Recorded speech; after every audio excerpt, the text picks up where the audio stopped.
Good afternoon, everyone. My name is Emerson Lehmann. I'm an anchor and reporter at CBS 58 in Milwaukee, and I'm also a proud graduate 2015 of Kewaskum High School, and grew up in born and raised in. I would like to begin by just saying what an honor it is for me to be here today, to be a part of this program. I'll be honest with you all, I was a bit surprised when I received a phone call from Ann asking me to be a part of the program. After all, I was just 4 years old when the attacks on 9/11 took place. However, as we talked for a bit on the phone, I began to understand that my generation and the generations to come after me, we have a unique perspective on the attacks.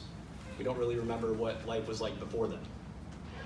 So I thank Ann and everyone involved here for allowing me to be a voice for others like myself. As stated, I was just 4 years old on September 11th, 2001. I was a preschooler at Holy Trinity Catholic School just down the road. And yes, I was young. However, that morning serves as one of my earliest memories of my life. I was sitting at the kitchen table when my mom received a phone call from one of her friends, and it was a call that I think a lot of us may remember receiving that morning. And the message that she received was simple: turn on the news. And as she did that, we were both surprised or perhaps more accurately confused by what we were seeing on our television screen. And that image of the smoke billowing from the World Trade Center towers on the television in my parents' living room is one that I will never forget in my lifetime. Now remember, I was 4 years old, so the attention span wasn't all there at that time, so shortly after it was off to play with Matchbox cars or Legos, but I really wasn't giving a thought to what I had just witnessed. As I grew older, I began to learn a little bit more about the significance of September 11th, 2001. Every year at school, we would hold a moment of silence as the tornado sirens would blare on that morning, reminding us of the lives lost, sacrifices that were made. We would learn about the attacks from our teachers in classrooms, but still it never really hit home for me. After all, we lived in Kewaskum, Wisconsin, where nothing bad ever happens. It was one night, standing outside the old Kewaskum Middle School, waiting to get picked up from gridiron football practice. I was in 5th or 6th grade, and I noticed this beautiful stone, and it read, "In memory of Andrea Haberman, September 11th, 2001.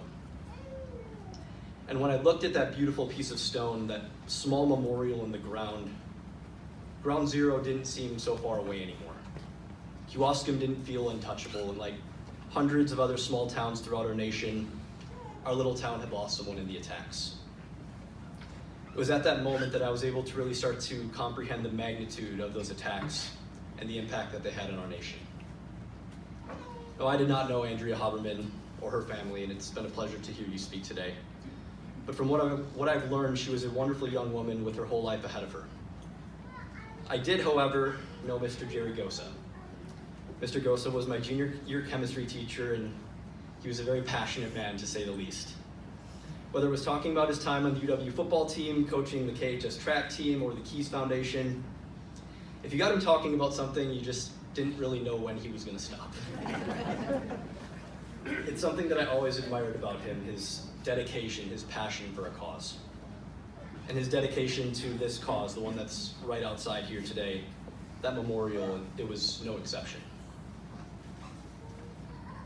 Now, Mr. Gosa would never pass up an opportunity to talk about the 9/11 memorial, his hopes for it, and the piece of history that was presented to our town to help honor and remember Andrea and the people like her.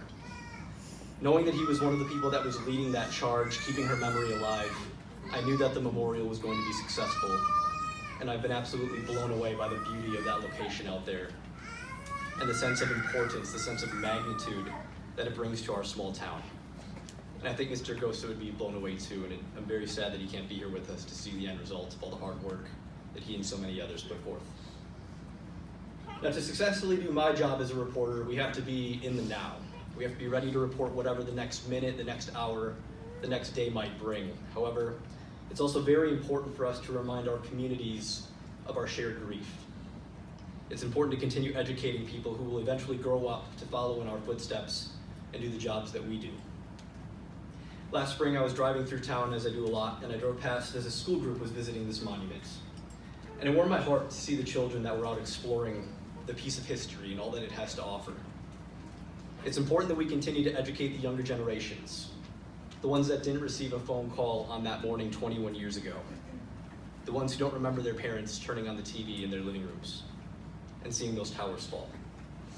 It's important that we never forget the bravery of the firefighters and the police officers, the paramedics and other first responders, and the everyday citizens who did what they could to save others. It's important to remember people like Lisa Burgess, who we're going to be fortunate enough to hear from shortly, who survived the attacks and continues to share her story with the world. It's important that we never forget Andrea Haberman and the other victims of September 11th, 2001. Now, in my line of work, I've had the opportunity to cover several events each year on September 11th, and every time I've asked my interviewees, do you remember what you were doing on September 11th, 2001? And without missing a beat, they'll rattle off exactly where they were as they turned on the car radio, or who they were with when they turned on the TV. It's a day that our nation will truly never forget. Now, I haven't had the opportunity to visit Ground Zero, and I certainly hope to one day to pay my respects to those who lost their lives. But until then, I can take great pride knowing that myself and others like me can visit Kewaskum and make a stop at the beautiful memorial outside and take a moment to reflect on the events that took place and their impacts that they had on our nation. I hope it gives people the ability to never forget the attacks, but also never forget how we as a nation responded on September 12th. It was a sense of unity, of patriotism, and of pride that we haven't seen in some time. I thank you all for the opportunity to speak here, and I thank the 9/11 Wisconsin Memorial for all the work that you continue to do every day to make sure that Wisconsin never forgets. Thank you so much.